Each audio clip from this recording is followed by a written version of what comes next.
sometimes things make me mad, just like totally ticked off. Here's one of them. I hear people talking all the time about how bad Google is and how they take all your data and so on. But then they use Google Docs, Google Drive, Google Chrome, YouTube, Google Play, and most importantly, Google Search. I mean, come on.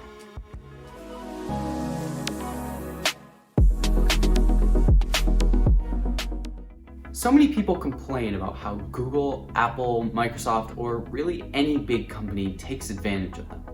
Now, I would agree. Many companies, especially tech companies today, take advantage of you, and it's bad.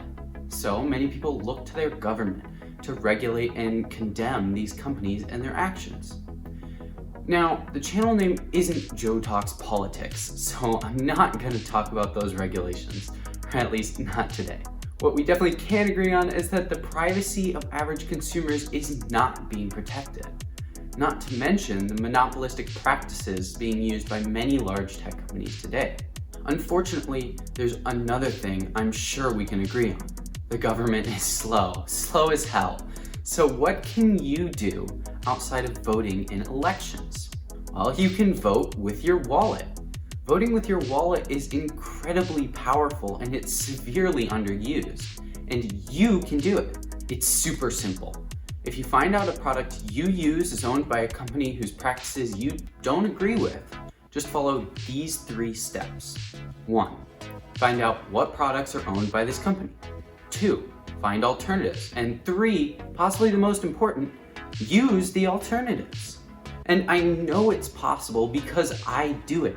Recently, I've switched from Chrome to Firefox and LibreWolf, from Google to Ecosia, and even from Windows to Linux.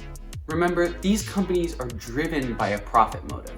So if you're not using their product, they can't make money from you. And it matters if they're not making money. For example, let's imagine a hypothetical company, Company A, that, well, I don't know, makes a search engine and a browser. Company A doesn't respect your privacy. Then there's Company B. Company B offers similar products to Company A, but they respect your privacy. If you start using products from Company B, this will indicate to Company A that consumers care about privacy. Because of competition, you've essentially forced Company A to be more privacy friendly. And don't worry about being perfect. Remember, change starts small. Even I use Google sometimes because Ecosia doesn't always give me exactly what I want. Just remember this. Every time you use an alternative to a program made by some company you don't like is a time where they're not making money from you. Imagine if everybody did this.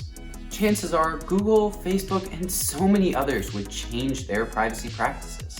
Change can start with you. So go find alternatives and start using them. My next video will probably be showcasing some alternatives to common programs, so stay tuned and make sure you subscribe so you don't miss it.